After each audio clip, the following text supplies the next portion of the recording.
Hey everyone, welcome and welcome back to my channel Smita the smile. कैसे हैं आप सब लोग? आई होप आप सब लोग बहुत ही अच्छे होंगे और बढ़िया तरीके से प्रैक्टिस कर रहे होंगे, क्योंकि थोड़ा सा मौका आपका और भी बढ़ गया है, थोड़ा टाइम आपके लिए और भी बढ़ गया है, 1 हफ्ते का टाइम आपके लिए बढ़ा दिया गया है।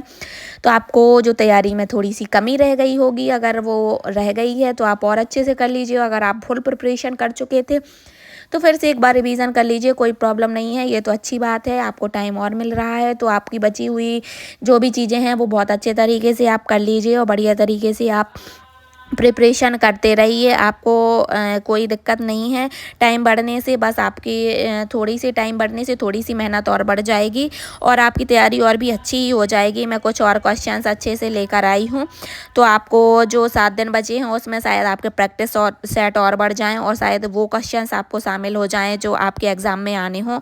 तो एंजॉय करिए सीरीज को और चलिए क्वेश्चंस करते हैं। हे फ्रेंड्स, तो आज फिर से लेकर आ गई हूँ एक नया सेशन और नए सेशन में मैं स्टार्ट करने वाली हूँ आज सबसे पहले मैनेजमेंट सब्जेक्ट से। तो मैनेजमेंट सब्जेक्ट के कुछ एमसीक्यूज़ लेकर आ गई हूँ। उसी के साथ मैं आपको एक इन्फॉर्मेशन देना चाहती हूँ, जो है कि आपका एग्ज़ाम डेट बढ़ गई है, एग्ज़ाम डेट पोस्टपोन हो गई है। तो आपको थोड़ा सा टाइम और एक्स्ट्रा मिल गया है पढ़ाई करने के लिए और आप आशा है कि उसमें और अच्छे तरीके से पढ़ाई करेंगे। जितना अधिक टाइम मिलेगा उतनी ज़्यादा प्रैक्टिस हो जाएगी।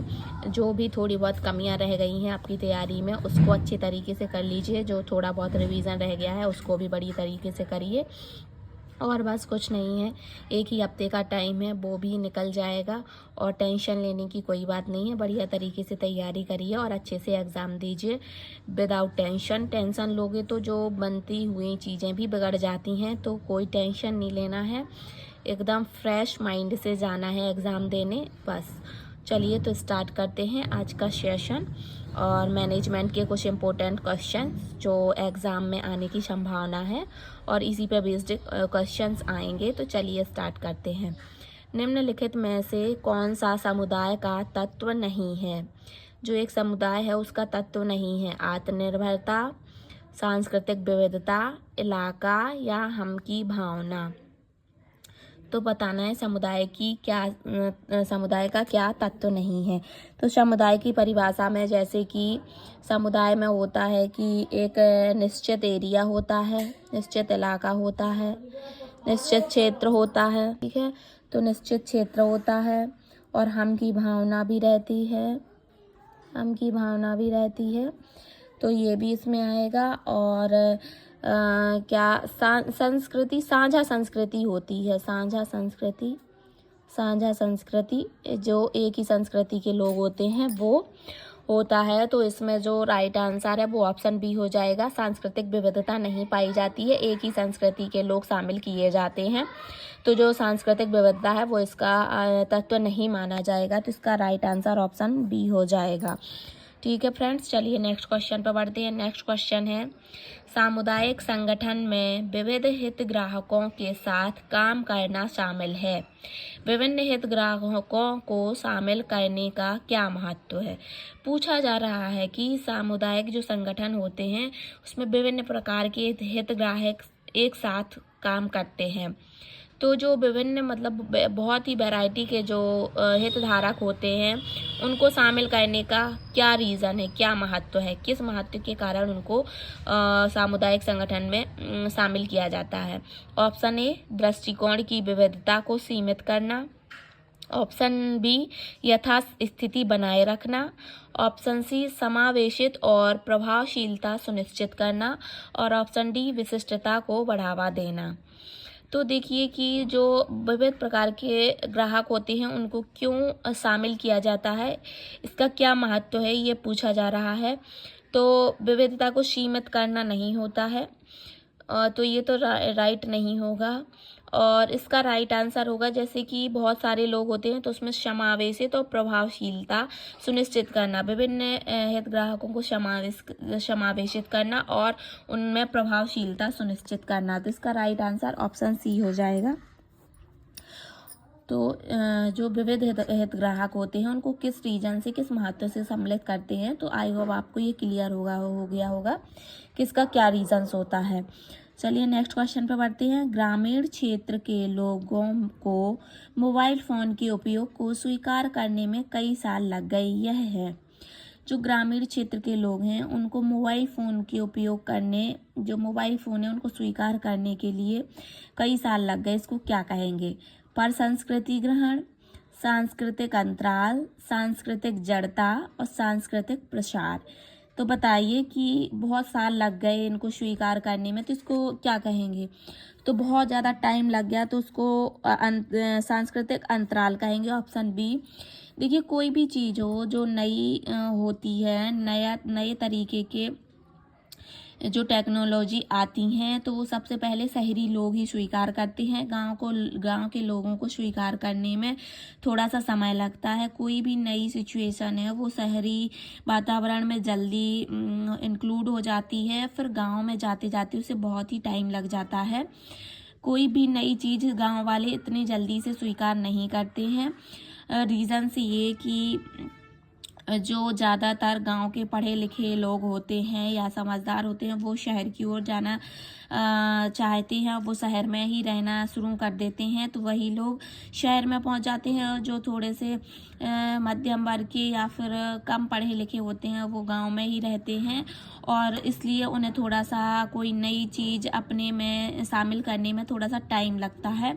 और जो शहरी लोग होते हैं जो थोड़े से पढ़े लिखे होते हैं वो जल्दी से उस चीज़ को एक्सेप्ट कर लेते हैं। तो इसकी चीज़ में जो बीच में जो डिफरेंस होता है उसको सांस्कृतिक अंतराल कहते हैं, क्योंकि जो गांव की संस्कृति है वो थोड़ी सी अलग रहती है अपेक्षित शहर के, तो इसको सांस्कृतिक अंतराल कहेंगे। ठीक है, तो इसका राइट आंसर ऑप्शन बी हो जाएगा। अब नेक्स्ट क्वेश्चन पर बढ़ते हैं। नेक्स्ट क्वेश्चन है, जो अरस्तु के मॉडल में श्रोताओं को सफलतापूर्वक मनाने के लिए वक्ता के लिए निम्नलिखित में से कौन सा कारक महत्वपूर्ण है?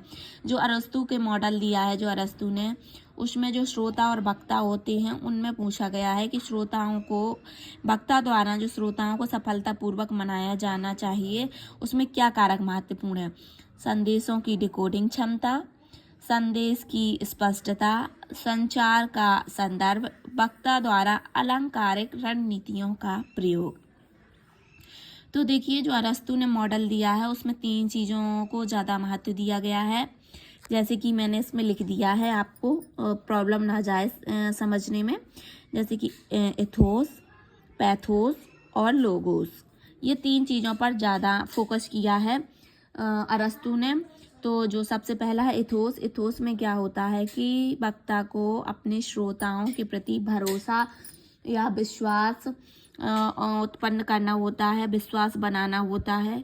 जब श्रोताओं को बहुत अच्छे तरीके से विश्वास होगा तभी वो आपको सुनेंगे और आप में इंटरेस्ट रखेंगे। तो एथोस का मतलब है विश्वसनीयता बनाना, जो सबसे पहला है। फिर है पैथोस। पैथोस का मतलब है भावनात्मक रूप से जुड़ना। जो वक्ता है वो श्रोताओं की भावनाओं से जुड़ें, उनकी भावनाओं को समझें और उसी के अकॉर्डिंग अपना भाषण या संचार दें। तो भावनात्मक रूप से जुड़ना पैथोस हो जाएगा। और जो लोगोस है यानी उनका जो भी वक्ता का जो भी संदेश है या जो भी मैसेज है वो तर्कपूर्ण होना चाहिए, जिससे कि श्रोता को सुनने में कुछ लॉजिक समझ में आए तभी वो आपको सुने। तो इस तरीके की 3 चीज़ों पर फोकस किया है। लॉजिक के साथ बोलना लोगोस में आ जाएगा। तो ये तीनों चीज़ें अरस्तु के मॉडल में आती हैं और ये आपने डिटेल में पढ़ ली होंगी, मैं सिर्फ इसके MCQs आपको बता रही हूँ। तो इसमें क्या है कि जो तर्क लॉजिक हों, जो अलंकृत रणनीतियाँ हों, उन्हीं पर ही वक्ता श्रोता को मनाने में सफल हो पाते हैं। तो इसका राइट आंसर ऑप्शन डी हो जाएगा। वक्ता द्वारा अलंकारिक रणनीतियों का प्रयोग, यानी अलंकारित यानी शोभा या सुसज्जित करने वाली जो इंटरेस्ट जागृत करने वाली रणनीतियां हैं उनका यूज़ करेंगे, तभी श्रोताओं के बीच में अपनी भूमिका बना पाएंगे। ठीक है, नेक्स्ट क्वेश्चन पर बढ़ते हैं। नेक्स्ट क्वेश्चन है, कौन सा संचार मॉडल संचार प्रक्रिया को सतत और अंतःक्रियात्मक मानता है? जहां प्रेषक और प्राप्तकर्ता की भूमिकाएं परस्पर विनिमय योग्य होती हैं। अब तो इसमें पूछ रहे हैं कि जो कौन सा वह संचार मॉडल है, ऐसा कौन सा संचार मॉडल है जो संचार प्रक्रिया में सतत और अंतःक्रियात्मक मानता है, यानी और जहाँ पर प्रेषक और प्राप्तकर्ता की भूमिकाएं परस्पर बदलती रहती हैं, यानी विनिमय योग्य बन होती हैं। जैसे कि जब इसमें इस मॉडल में प्रेषक और प्राप्तकर्ता यानी वक्ता और श्रोता दोनों की भूमिकाएं बदलती रहती हैं। जब वक्ता कुछ बोल रहा है तो श्रोता सुनेगा, और श्रोता का जब उस पर जो क्वेश्चंस होगा तो श्रोता उस टाइम पे वक्ता बन जाएगा और वक्ता सुनने वाला बन जाएगा, तो वो श्रोता हो जाएगा। यानी प्रेषक प्राप्तकर्ता और प्राप्तकर्ता प्रेषक हो जाएगा। इस तरीके से इनके भूमिकाएं बदलती रहेंगी। जब श्रोता कुछ क्वेश्चंस करेंगे, जब वक्ता ने कोई क्वेश्चन बताया, कुछ अपना भाषण दिया, संदेश दिया और उसको श्रोता ने सुना, तो ये वक्ता और श्रोता हो गए। फिर वक्ता वो श्रोता ने जब उसके में या तो कोई क्रॉस क्वेश्चन किया या फिर उसका फीडबैक दिया, तो वो वक्ता बन जाएगा और श्रोता वक्ता उसको सुनने वाला यानी श्रोता हो जाएगा। इस तरीके से दोनों की जो आपसी भूमिकाएं हैं वो बदलती रहेंगी। तो ये इस तरीके की जो भूमिकाएं हैं या जो प्रतिक्रिया है वो किस मॉडल में दी गई है, ये पूछा जा रहा है। तो बताना है कि ऑप्शन ए सेशन और बीबर मॉडल में, ऑप्शन बी वॉन लुंड का ट्रांजैक्शनल मॉडल, या फिर वेस्टली और मैकलीन का मॉडल, या फिर लीगन का मॉडल, ये पूछा जा रहा है। तो बताना है। तो ये जो वक्ता और श्रोता यानी प्रेषक और प्राप्तकर्ता की जो भूमिकाएं बदलती रहती हैं, वह जो मॉडल है वह है वॉन लुंड का ट्रांजैक्शनल मॉडल, यानी ऑप्शन बी इसका राइट आंसर हो जाएगा। ऑप्शन बी वॉन लुंड का ट्रांजैक्शनल मॉडल इसका राइट आंसर होगा। चलिए, इस तरीके के क्वेश्चंस मैं और भी आपको लेकर आती रहूंगी और इसी तरीके के क्वेश्चंस आपके एग्जाम में भी आने हैं। तो आप बहुत अच्छे तरीके से इनको एकदम माइंड में सेट कर लीजिए। एक बार में समझ में ना आए तो वीडियो को दोबारा देख लीजिए, और एक दो बार आप अगर देख लेंगे, 2 से 3 बार आप देख लेंगे तो एकदम अच्छे तरीके से आपको फिक्स हो जाएंगे और आपसे ये क्वेश्चंस जरूर बनेंगे। तो आपको आज का सेशन कैसा लगा? अगर अच्छा लगा है तो इसको लाइक ज़रूर करिए, तो मुझे भी मोटिवेशन मिलेगा और मैं नेक्स्ट वीडियो और अच्छे तरीके से आपको लेकर आऊँगी। मुझे भी मोटिवेशन मिलेगा कि मैं जो वर्क कर रही हूँ, जो हार्ड वर्क कर रही हूँ, जो मेहनत कर रही हूँ, वो आपके लिए फ़ायदेमंद है। इससे मुझे ये पता चलेगा और आपका कुछ नहीं जाएगा लाइक करने में। अगर आपको सेशन अच्छा लग रहा है तो आप लाइक करना तो बनता ही है, और अपने फ्रेंड के साथ भी शेयर करिए ताकि उनको भी इस चीज़ का फ़ायदा मिल सके। ठीक है, चलिए नेक्स्ट क्वेश्चन पर बढ़ते हैं और सेशन को आगे बढ़ाते हैं। कुछ लोग इसकी पीडीएफ के बारे में बात कर रहे थे कि पीडीएफ कहाँ पर मिलेगी। तो ये रिटन हैंड नोट क्वेश्चंस हैं, एमसीक्यूज हैं जो हैंड नोट हैं, तो इसका पीडीएफ नहीं है, पर लास्ट में मैं इसका एक फ़ोटोज़ लगा दूंगी जो कि आपको आसान हो जाएगा। तो आप इसका हार्ड कॉपी निकलवा लेना और इसकी हार्ड कॉपी आप स्क्रीनशॉट लेके निकाल सकते हैं। तो आपको कोई पीडीएफ डाउनलोड करने की या फिर मोबाइल भरने की ज़रूरत नहीं पड़ेगी। हार्ड कॉपी से पढ़ना बहुत ही अच्छा होता है, और हार्ड कॉपी हाथ में रहती है तो इंसान आलस नहीं खाता है और बहुत अच्छे तरीके से उसको सॉल्व कर लेता है और एक दो बार देख भी लेता है। पीडीएफ से क्या होता है, मोबाइल में डली रहती हैं और कभी पीडीएफ खोलने का मन नहीं करता, और इतनी सारी पीडीएफ एक साथ इकट्ठा हो जाती हैं कि मुझे नहीं लगता कि आप दोबारा उनको खोल पाते होंगे या देख पाते होंगे, और कन्फ्यूज़न और बढ़ती होगी पीडीएफ से। तो बेस्ट रहेगा आप इसकी हार्ड कॉपी निकलवा लो। हार्ड कॉपी सामने रहती है तो उसको बहुत अच्छे तरीके से आप रिवीजन भी कर लोगे और प्रैक्टिस भी कर लोगे। ठीक है, तो लास्ट में मैं इसकी फ़ोटोज़ ऐड कर दूंगी दोनों साइड की। ठीक, चलिए सेशन को आगे बढ़ाते हैं। चलिए नेक्स्ट क्वेश्चन पर बढ़ते हैं, और नेक्स्ट क्वेश्चन है, निम्नलिखित में से कौन सा सामुदायिक संगठन का सिद्धांत नहीं है? जो सामुदायिक संगठन है उसका सिद्धांत कौन सा नहीं है, यानी 3 उसके सिद्धांत के अंतर्गत ही आएंगे और एक नहीं आएगा। जैसा कि मैं फर्स्ट क्वेश्चंस में आपको बता चुकी हूँ कि सामुदायिक संगठन की क्या क्या विशेषताएं हैं, तो आई होप आपको वो समझ में आ गई होंगी, और उसी से रिलेटेड ये क्वेश्चंस भी हैं। अगर वो आपने उसकी परिभाषा अच्छे तरीके से पढ़ ली है तो आपसे ये भी बन जाएगा। ऑप्शन ए आत्मनिर्णय का सामुदायिक अधिकार या दबाव का सीमित उपयोग, केंद्रीकृत निर्णय लेना और भागीदारी पूर्ण योजनाएं। देखो सभी की भागीदारी इसमें शामिल रहती है, तो ऑप्शन डी तो ये इसमें ही रहेगा, इसका सिद्धांत ही रहेगा। और आत्मनिर्णय का सामुदायिक अधिकार भी है, और अधिकार जो दबाव दिए गए हैं उसका सीमित ही उपयोग कर सकते हैं, उसका कोई नेगेटिव यूज़ नहीं कर सकते हैं। और केंद्रीकृत निर्णय लेना इसमें शामिल नहीं करेंगे, क्योंकि सिंगल निर्णय नहीं ले सकते हैं। सामूहिक संगठन में सामूहिकता रहती है, तो सामूहिक निर्णय ही स्वीकार किए जाते हैं। तो इसका राइट आंसर ऑप्शन सी हो जाएगा, केंद्रीकृत निर्णय इसका राइट आंसर हो जाएगा, क्योंकि ये इसका सिद्धांत नहीं है। केंद्रीकृत निर्णय नहीं ले सकते हैं, सामूहिक निर्णय ही इसमें शामिल होते हैं। सामूहिक इसलिए बनाया जाता है ताकि समूह के लोगों की को मिलकर और उसमें समस्याओं का समाधान हो सके, और सामूहिक निर्णय से कोई मत प्रेषित हो सके। चलिए नेक्स्ट क्वेश्चन पर बढ़ते हैं। नेक्स्ट क्वेश्चन है, सामुदायिक संगठन में समुदाय किसको संदर्भित कर सकता है। आज के जो क्वेश्चन हैं वो सामुदायिक संगठन से ही लिए गए हैं। एक एक टॉपिक मैं ज़्यादा यूज़ करती हूँ ताकि एक टॉपिक आपको बहुत अच्छे तरीके से क्लियर हो जाए। तो जो सामुदायिक संगठन है उसी के क्वेश्चंस इसमें ज़्यादा आएंगे, तो इसी से रिलेटेड क्वेश्चंस हैं, और जो मैं पहले डिटेल बता चुकी हूँ उसी से आपको अगर एक बार उसकी अच्छे से परिभाषा आप समझ लोगे तो आधे क्वेश्चन तो लगभग उसी से ही आप क्लियर कर सकते हो।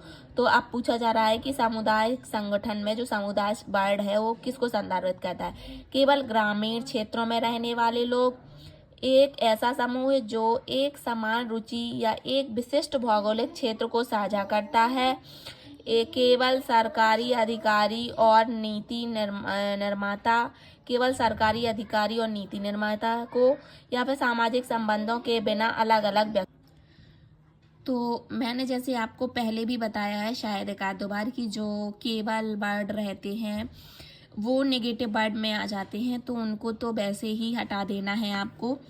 तो इसमें दो क्वेश्चंस हैं, जो कि ये दो ऑप्शन है, जैसे कि ए हो गया और ये दोनों ए और सी क्वेश्चन ऑप्शन तो वैसे भी हट जाएंगे। अब बचे दो ऑप्शन, सामाजिक संबंधों के बिना अलग थलग व्यक्ति।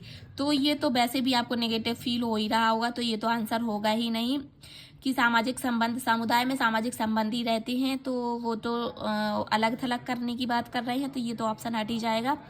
एक ही ऑप्शन आपके पास बचा है, और जो कि इसकी परिभाषा को अच्छी तरीके से आपको बताता है कि एक ऐसा समूह है जो एक समान रुचि या एक विशिष्ट भौगोलिक क्षेत्र को साझा करता है। तो इसी को आज इसमें शामिल करते हैं। देखो, एक भौगोलिक क्षेत्र रहता है और साझा संस्कृति और रुचि रहती हैं, ये मैं पहले बता चुकी हूँ आपको। तो इसका राइट आंसर ऑप्शन बी हो जाएगा।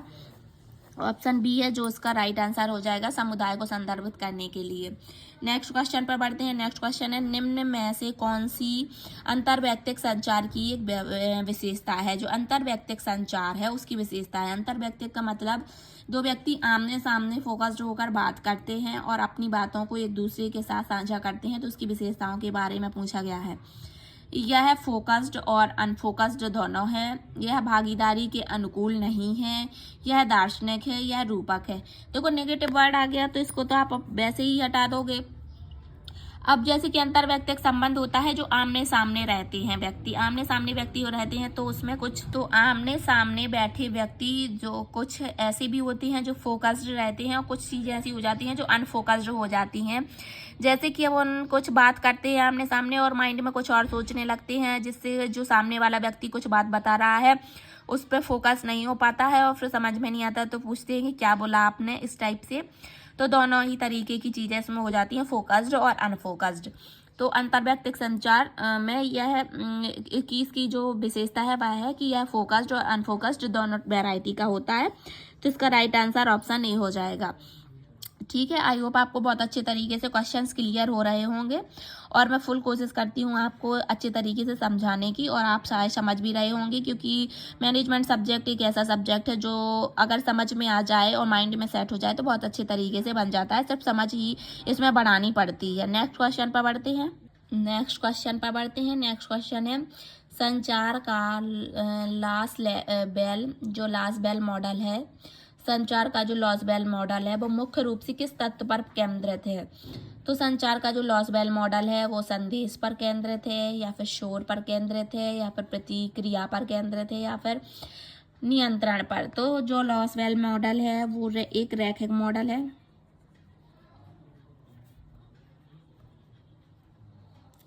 लॉसवेल मॉडल रैखिक मॉडल के अंतर्गत आता है। तो इसका जो रैखिक मॉडल है उसमें जो मेन तत्व रहता है वो है, मुख्य जो केंद्रित तत्व रहता है वो है संदेश यानी मैसेज। तो इसका राइट आंसर ऑप्शन ए हो जाएगा। चलिए नेक्स्ट क्वेश्चन पर बढ़ते हैं। निम्नलिखित में से कौन सी विशेषता वर्ग में नहीं पाई जाती है? जो वर्ग का डिटेल शायद आप लोग पढ़ चुके होंगे, नहीं पढ़े हैं तो थोड़ा सा मैं बता देती हूँ। जैसे कि कई टाइप के वर्ग रहते हैं, उच्च वर्ग, निम्न वर्ग, मध्यम वर्ग, जो जिसमें एक सेम वैरायटी के व्यक्ति आते हैं। उच्च वर्ग में उच्च वर्ग के व्यक्ति और मध्यम वर्ग और निम्न वर्ग, इस तरीके के जो वर्ग में बटे रहते हैं उसमें पूछा गया है कि कौन सी विशेषता नहीं पाई जाती है। नेगेटिव पूछा गया है, तो नेगेटिव को तो पहले ही मार्क कर लेना है। तो ऑप्शन ए समूहों की गतिशीलता और पदानुक्रमिक परिस्थिति, वर्ग चेतना और अंतर विवाह। तो देखो, समूह की गतिशीलता है, जो वर्ग होते हैं वो उनके अलग अलग समूह होते हैं, अलग अलग वर्ग के अकॉर्डिंग अलग अलग समूह होते हैं, उनकी निश्चित गतिशीलता रहती है। और पदानुक्रम परिस्थिति रहती है, जिस पदानुक्रम के जो लोग होंगे उसी पदानुक्रम के अनुसार चलेंगे। उच्च अधिकारी उच्च वर्ग में आएंगे और मध्यम अधिकारी मध्यम वर्ग में, और निम्न अधिकारी और अधीनस्थ और निम्न वर्ग में आ जाएंगे। इस तरीके के पदानुक्रम परिस्थिति भी रहती है। वर्ग चेतना तो रहती ही है वर्ग में। तो जो अंतर विवाह है वो थोड़ा सा डिफरेंट हो जाएगा, इसमें इससे कोई लेना देना नहीं है। तो इसका राइट आंसर ऑप्शन डी हो जाएगा, अंतर विवाह। अब नेक्स्ट क्वेश्चन पर बढ़ते हैं। नेक्स्ट क्वेश्चन है मध्याह्न भोजन योजना किस मंत्रालय के दायरे में आती है? जो मध्याह्न भोजन योजना है वो किस मंत्रालय में आती है? शिक्षा मंत्रालय में, महिला एवं बाल विकास मंत्रालय में, सामाजिक न्याय और अधिकारिता मंत्रालय में, स्वास्थ्य और परिवार मंत्रालय में। तो पूछा जा रहा है मध्याह्न भोजन योजना जो है किस मंत्रालय में आती है? तो शायद आपको इसका पता होगा कि मध्याह्न भोजन योजना जो है वो स्वास्थ्य और परिवार कल्याण मंत्रालय में नहीं आती है, ना ही सामाजिक न्याय और अधिकारिता मंत्रालय में आती है। ये मध्याह्न भोजन योजना शिक्षा मंत्रालय के अंतर्गत आती है। तो इसका राइट आंसर ऑप्शन ए हो जाएगा, शिक्षा मंत्रालय। और सभी को पता है जो मध्याह्न भोजना है वो 15 अगस्त 1995 से स्टार्ट हुई थी, और 1 से 5 कक्षा में जो पढ़ते थे बच्चे उनको मध्याह्न भोजन दिया जाता था। फिर 2007 से इसको बढ़ाकर 1 से 8 तक के कक्षा तक के बच्चों को ये मध्याह्न भोजन यानी बनाया भोजन स्कूल में दिया जाने लगा। तो इस तरीके की ये योजना है जो कि शिक्षा मंत्रालय से जुड़ी हुई भोजन योजना है। तो ये शिक्षा मंत्रालय के अंतर्गत आती है। इसका राइट आंसर ऑप्शन ए हो जाएगा। इस तरीके के आज के क्वेश्चंस थे। ये वीडियो का लास्ट क्वेश्चन था। आपको कैसा लगा वीडियो जरूर बताइए, और ये चैनल पर नए हो तो चैनल को सब्सक्राइब कर लीजिए, बेल आइकन प्रेस करना ना भूलिए ताकि फटाफट से नोटिफिकेशन आपको मिले और आप तैयारी को और आगे बढ़ा सके। एक हफ्ते का टाइम आपको और बढ़ गया है, एक हफ्ते का टाइम आपको और मिल गया है, तो आपको और अच्छा प्रिपरेशन करने का मौका मिला है, आपको अपनी क्वालिटी निखारने का मौका मिला है। तो आप इसको और अच्छे तरीके से प्रैक्टिस करिए, और जितना भी टाइम मिला है उसको अच्छे तरीके से न्यूट्रलाइज करिए, और आप अपनी प्रैक्टिस करते रहिए। इसी तरीके से क्वेश्चंस आपको मैं और भी लेकर आती रहूँगी और सब्जेक्ट की। और आज के वीडियो में शायद आपको बैकग्राउंड में थोड़ा सा शोर सुनाई दिया होगा, क्योंकि आज मैं घर पर नहीं हूँ, बाहर से ही आपको वीडियो बना के दे रही हूँ। आज संडे था, तो संडे के टाइम पे कुछ काम था तो बाहर के लिए आ गए थे, तो यहाँ पर थोड़ा सा नॉइस ज़्यादा है, तो आप उसको इग्नोर कर लिएगा और वीडियो को देखिए। आप अपने क्वेश्चंस पर फोकस करिए, और मैं वीडियो के लास्ट में आप लोगों को क्वेश्चंस के नोट्स दे दूंगी, तो आप उसको हार्ड कॉपी में निकाल लेना, और आप बने रहिए इसी तरीके से मेरे चैनल पर। अपने फ्रेंड के साथ भी शेयर कर लीजिए, ठीक है। तो इस तरीके का ये लास्ट पेज हो जाएगा, लास्ट क्वेश्चंस का, और फ्रेंड के क्वेश्चंस भी मैं दे रही हूँ। तो इसका आप बढ़िया तरीके से स्क्रीनशॉट ले लेना, और स्क्रीनशॉट लेने के बाद आप इसको हार्ड कॉपी में निकलवा लेना। कोई प्रॉब्लम नहीं जाएगी, PDF तो आपके फ़ोन में ही डली रहेगी, पर अगर आप हार्ड कॉपी निकलवा लोगे तो आपको बहुत अच्छे तरीके से प्रैक्टिस हो जाएगी। और आपकी देखना, आप एक बार मेरी बात मानकर कि जो PDF हैं उससे ज़्यादा आपको फ़ायदा ये हार्ड कॉपी नोट्स में होगा, ठीक है। तो मैं फ्रंट पेज का भी आपको दे रही हूँ, तो उसका भी स्क्रीनशॉट लेकर निकलवा लेना। इस तरीके का ये फ्रंट पेज भी है, तो फ्रंट पेज भी मैंने आपको दिखा दिया और इसका भी आप हार्ड कॉपी निकलवा लेना और बैक पेज का भी। तो इसी तरीके के मैं अब वीडियो में आपके साथ शेयर कर दूंगी। तो आप इस तरीके से हार्ड कॉपी से ही पढ़ाई करें तो ज़्यादा, मेरा मानना है कि ज़्यादा अच्छी तरीके से पढ़ाई हो जाती है। तो ज़्यादातर आप हार्ड कॉपी का ही यूज़ करिए, मोबाइल से सिर्फ प्रैक्टिस करिए। अगर आपको कुछ चीज़ें समझ में नहीं आ रही हैं तो वो करिए, बाकी एक बार पढ़ने के बाद आप हार्ड कॉपी निकलवा लेंगे तो उसी से ही आप रिवीजन करिए। ठीक है फ्रेंड्स, तो चलते हैं, आपको बाय बाय और नेक्स्ट वीडियो में फिर से मिलते हैं नेक्स्ट सब्जेक्ट के साथ। तो बने रहिए मेरे चैनल स्मिता दा स्माइल के साथ। Thank you for watching.